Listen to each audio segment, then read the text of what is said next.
በዛሬው ቪዲዮአችን ማይክሮሶፍት ኦፊስን እንዴት በኮምፒውተራችን ላይ እንደምንጭን እናያለን። ማይክሮሶፍት ኦፊስ ማለት ማይክሮሶፍት ኤክሴል፣ ማይክሮሶፍት ወርድ፣ ማይክሮሶፍት ፓወርፖይንት፣ ፐብሊሸር፣ ዋንኖት እና የመሳሰሉትን እዚህ ጋር የተዘረዘሩትን ሁሉንም በአንዴ እንዴት መጫን እንደምንችል እናያለን።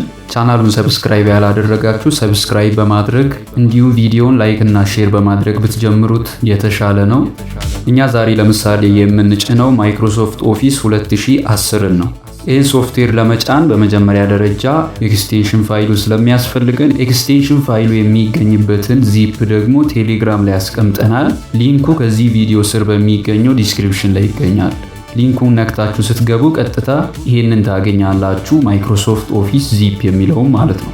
ኤክስቴንሽኑን ኢንስቶል ስታደርጉ የምታገኟቸው ሶፍትዌሮች እነዚህን ይመስላሉ። ማይክሮሶፍት አክሰስ አለ፣ ማይክሮሶፍት ክሊፕ ኦርጋናይዘር አለ፣ ማይክሮሶፍት ኤክሴል አለ፣ ማይክሮሶፍት ኢንፎ ፓዝ ዲዛይነር አለ፣ ማይክሮሶፍት ኢንፎ ፓዝ ፊለር፣ ማይክሮሶፍት ኦፊስ ፒክቸር ማኔጀር፣ ማይክሮሶፍት ዋንኖት፣ ማይክሮሶፍት አውትሉክ፣ ማይክሮሶፍት ፓወርፖይንት፣ ማይክሮሶፍት ፐብሊሸር፣ ማይክሮሶፍት ሼርፖይንት ወርክ ስፔስ እና ማይክሮሶፍት ወርድ አሉ። ስለዚህ ይህንን ኢንስቶል ለማድረግ በመጀመሪያ ይህን ዚፕ ፋይሉን እናወርዳለን። ካወረድን በኋላ ዚፕ ፋይሉ ወደሚገኝበት ፎልደር እንሄድና ዚፕ ፋይሉን ኦፕን ብለን እንከፍታለን።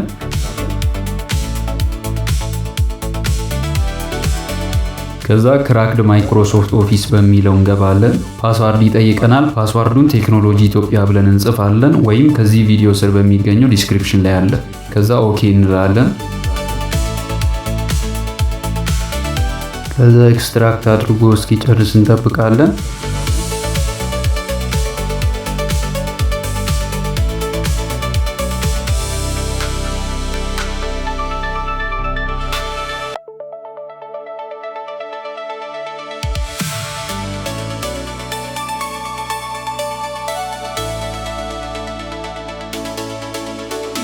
ከዛችን ኢንስቶል ናው የምትለዋን ከላይ ያለችዋን እነካለን። ይሄ ኢንስቶል ሲያደርግ ትንሽ ሊያስጠብቃችሁ ይችላል።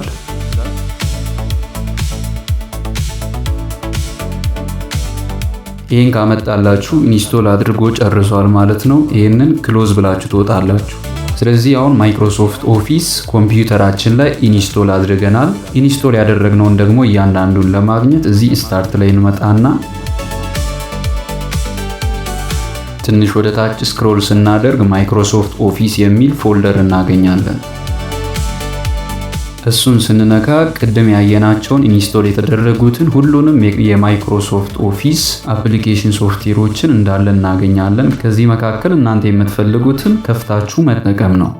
ቪዲዮውን ከወደዳችሁት ላይክ፣ ማንኛውም ጥያቄ የሚፈጥርባችሁ ነገር ካለ ደግሞ ኮመንት ላይ ማስቀመጥ፣ እንዲሁም ለቻናላችን አዲስ የሆናችሁ ሰብስክራይብ ማድረግ እንዳይረሳ። ቴክኖሎጂ ኢትዮጵያ